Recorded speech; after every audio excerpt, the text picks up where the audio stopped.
Ini kan Mas, kalau nggak salah ngirim mahasiswa kan Mas? Iya, ngirim mahasiswa. Jadi Asli nggak mahasiswanya?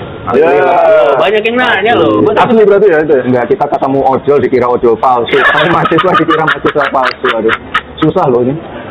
Nggak, Tapi asli kan? Asli, kita kan menerima berbagai macam masukan. Oh iya. Semua tamu, semua kalangan kita tampung, mahasiswa semua. Ya kebanyakan saya lihat anak-anak muda ini terpapar oleh berita-berita hoax dan berita-berita negatif ya. Makanya mereka saya undang ke istana. Iya. Saya tanya apa keluhannya ini itu.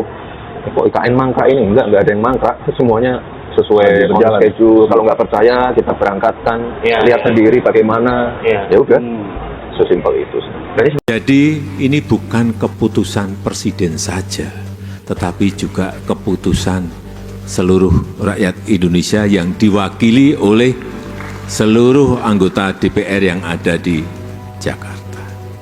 Yang IKN tadi, saya numpang jawab 1 menit itu. Ketika tujuan membangun kota baru dan dengan alasan pemerataan, maka itu tidak menghasilkan pemerataan yang baru.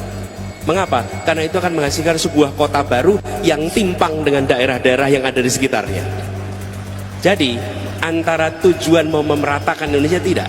Kalau mau meratakan Indonesia, maka bangun kota kecil menjadi menengah, kota menengah menjadi besar di seluruh wilayah Indonesia. Bukan hanya membangun satu kota di tengah-tengah hutan.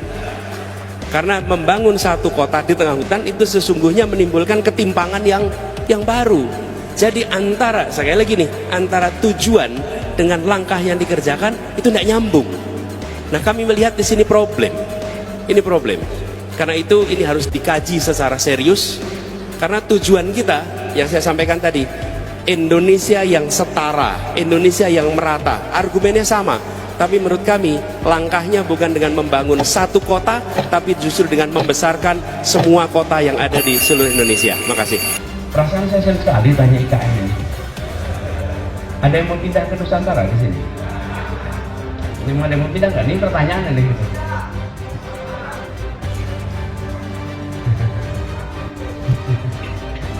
Jadi begini, saya membedakan antara keinginan dan kebutuhan. Kita punya banyak keinginan. Pertanyaannya, apakah keinginan kita adalah kebutuhan?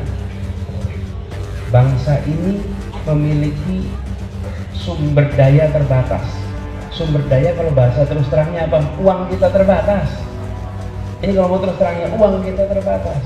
Kalau uang kita terbatas, mau dipakai untuk memenuhi keinginan atau memenuhi kebutuhan? Kebutuhan. Kalau memenuhi kebutuhan, pertanyaan berikutnya, apakah membangun satu kota baru itu kebutuhan?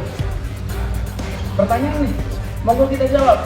Kalau itu dianggap kebutuhan, mari kita alokasikan.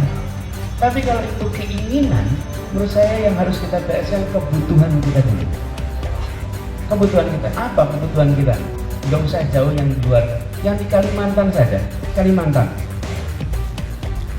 betapa banyak sekolah di Kalimantan yang statusnya rusak berat. Itu anggarannya untuk perbaiki sekolah, maju penduduk Kalimantan. Warga Kalimantan yang tersebar di Kalimantan aja dulu nih, yang tidak memiliki fasilitas puskesmas banyak sekali. Cukup gak kita bisa menghasilkan itu? Antar kota di Kalimantan, Bapak Ibu sekalian, nih contoh, kalau mau dari Pontianak ke Kalimantan Tengah nih, Palangkaraya, kemudian ke Banjarmasin, kemudian ke Samarinda, ada nggak jalurnya ke sana?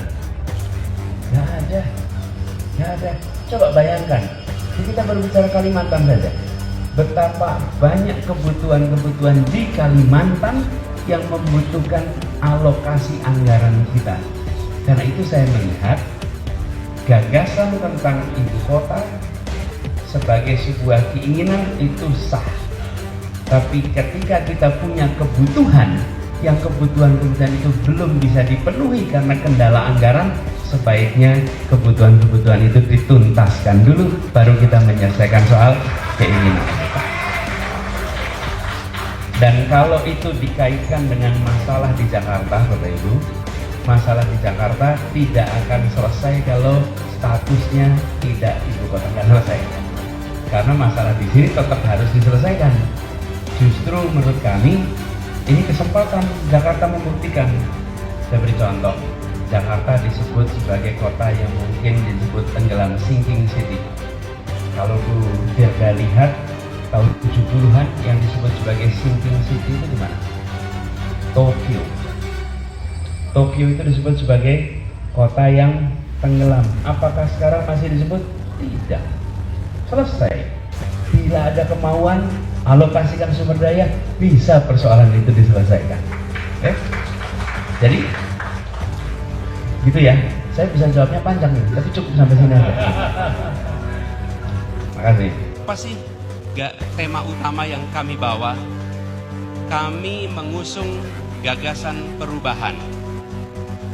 Apa gagasan perubahan yang kami ingin wujudkan? Perubahan yang bisa menghadirkan keadilan, menghadirkan rasa keadilan. Mengapa itu ada? Karena kami melihat hari ini di Indonesia ada ketimpangan secara ekonomi, ketimpangan kesempatan, bahkan ketimpangan pendidikan, ketimpangan di dalam kita menyiapkan lapangan pekerjaan.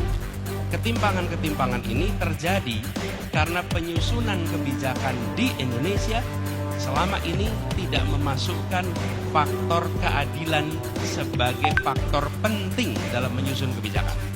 Jadi kita menginginkan Indonesia lebih.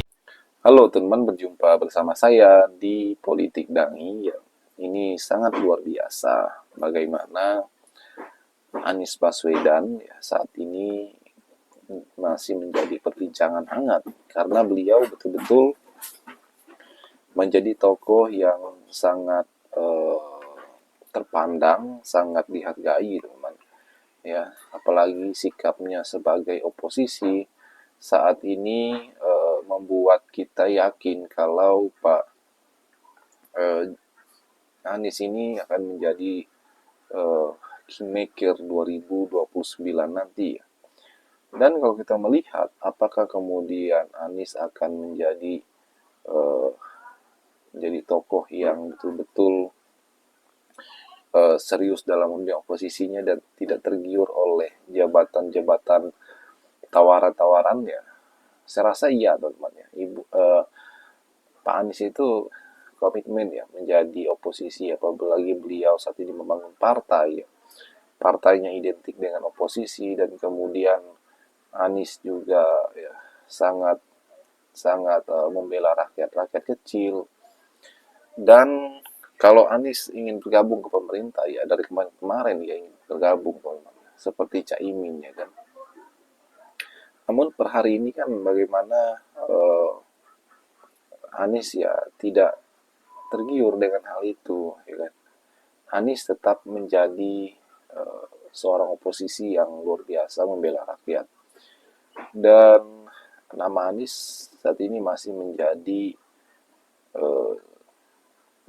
center atau menjadi masuk dalam bursa calon presiden 2029 dan ini adalah sebuah pemberitaan yang sangat luar biasa ya. Di tengah hiruk pikuknya perpolitikan, Anies bukan seorang pejabat publik dan ini membuat Anies semakin dikenal ya.